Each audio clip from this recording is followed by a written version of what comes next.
Morning students. आज हम जो थके पाव उपन्यास है उसके जो प्रमुख पात्र हैं, पुरुष पात्र, उनकी आपसी तुलना करते हैं।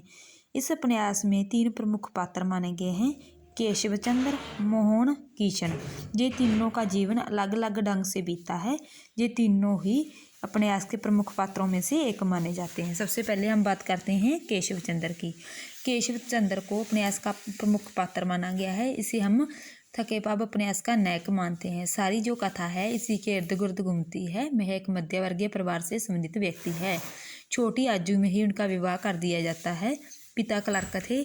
इन्होंने BA 3rd डिवीज़न में प्राप्त कर इन्होंने भी क्लर्क बनने का फैसला लिया था। छोटी आयु में ही विवाह होने के कारण घर का आर्थिक बोझ काफ़ी बढ़ गया था। इन्हें मजबूरन 60 रुपये वेतन के 1 महीने की नौकरी शुरू कर दी। इसकी 5 संतानें सी, इसलिए घर का काज चलाना काफ़ी कठिन हो गया। वह स्वभाव के अच्छे थे। इसकी जो पत्नी थी वह भी स्वभाव की अच्छी थी। उन्होंने घर के सभी बंधनों को आपसी बांधे रखा था। मोहन पढ़ने लिखने में होशियार था। BA के बाद MA का LLB की परीक्षा पास की थी, लेकिन माँ बाप ने उसकी छोटी ही आयु में उसका विवाह तय कर दिया था। लेकिन उनसे अपनी माँ पर पूर्ण विश्वास था। वह अपने विवाह के लिए लड़की देखने नहीं गए थे। उन्होंने अपनी माँ को कहा था कि जैसे आपको पसंद होगी मुझे भी वही लड़की पसंद होगी। LLB करने के बाद भी इसकी वकालत काफ़ी टाइम तक नहीं चली। फिर भी इसे क्लर्क की नौकरी करनी पड़ी। 120 रुपये की अस्थायी नौकरी करनी पड़ी।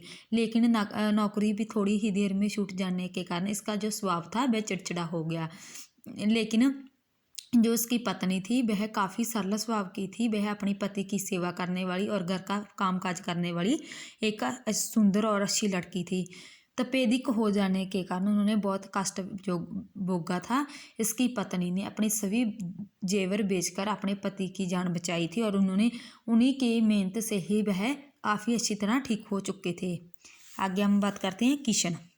बचपन से ही रातों रात अमीर बनने के सपने देखता था।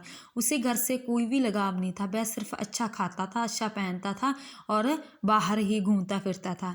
वह पढ़ाई की और कोई भी ध्यान नहीं देता था। घर वाले उसे कहते थे कि आपकी BA भी नहीं कंप्लीट हो रही, आपको पढ़ाई की ओर ध्यान देना चाहिए। लेकिन वह उनकी बातों को नहीं सुनता था।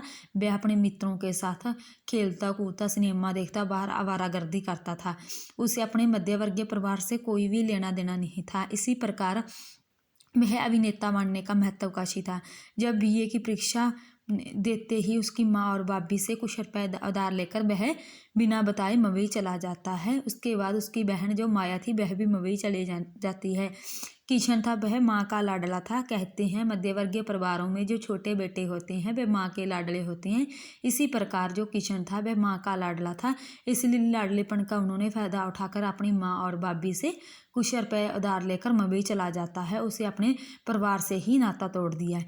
इस प्रकार जो थके पाव उपन्यास है उसके जो प्रमुख पात्र हैं केशव चंद्र और मोहन की जिंदगी है वह एक दूसरे के इर्द गिर्द घूमती है। दोनों का ही छोटी आयु में ही विवाह हो चुका था। दोनों ही आर्थिक संकटों में जूझते हैं। लेकिन जो किशन होता है वह इन सबसे अलग था। वह इन मध्यवर्गीय परिवारों के पुरुषों की तरह चक्की में पीसना नहीं चाहता। वह अमीर बनने के सपने देखने के कारण मुंबई चला जाता है।